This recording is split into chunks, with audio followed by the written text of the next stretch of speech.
On March 4th, 2007, about 4:50 in the morning, North Charleston police responded to a shooting incident where numerous shots were fired in the roadway from a vehicle. Upon officers arriving, they located the shell casings at the scene, collected them, and sent them to our evidence room. We've had an ongoing relationship with the Sheriff's Office as far as some forensics processing and other functions that the Sheriff's Office provides, and in this case, the shell casings that were recovered were sent to the Ibis lab for entry into their system.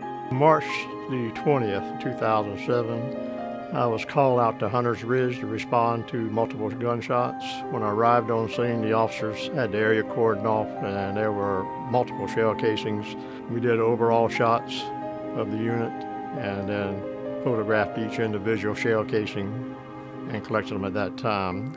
On July the 10th of that same year, approximately 2 miles from this other apartment complex, I got a call and responded at 3 o'clock in the morning to a double homicide. Doing the processing and walking the apartment complex, we found a third body that was some distance away behind another apartment complex.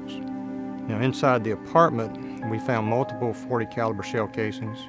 Our crime scene unit brought the shell casings down to be placed into Ibis in hopes that something would turn up, because this investigation had gone on for some time and we're really running out of leads on this thing.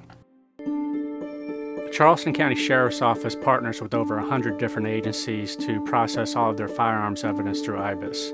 In this case, we processed all of those casings through Ibis, and all the casings were linked together, fired from the same gun.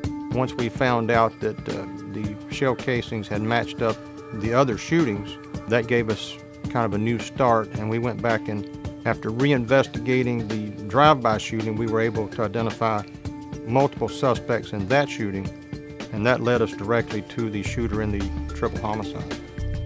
Prior to the integrated ballistic identification system, which we call Ibis, firearms examiners throughout the country were spending countless hours examining hundreds, if not thousands, of spent shell casings and spent bullets to make a comparison from a known sample to an unknown sample.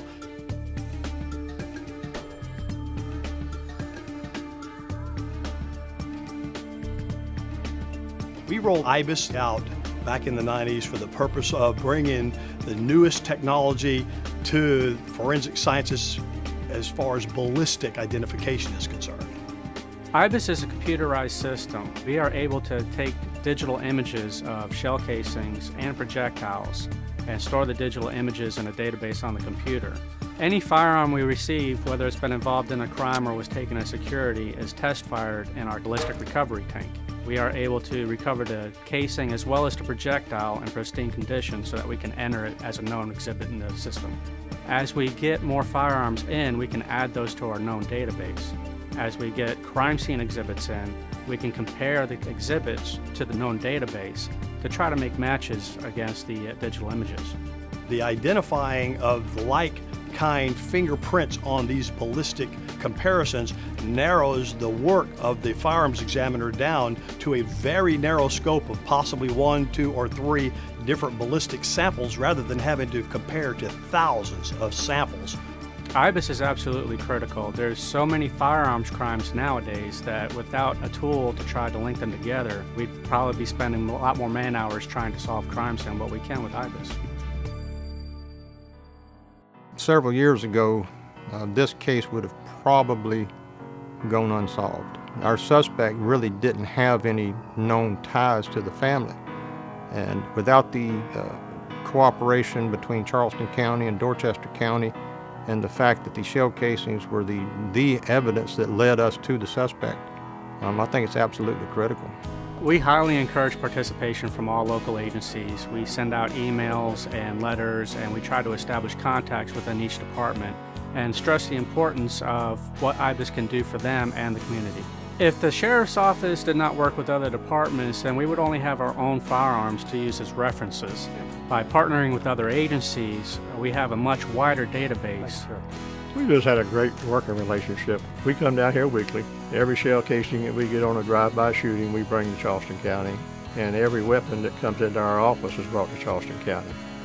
I just can't thank them enough I think we've had 3 hits already this year from Ibis, and we probably average 4 to 5 hits a year.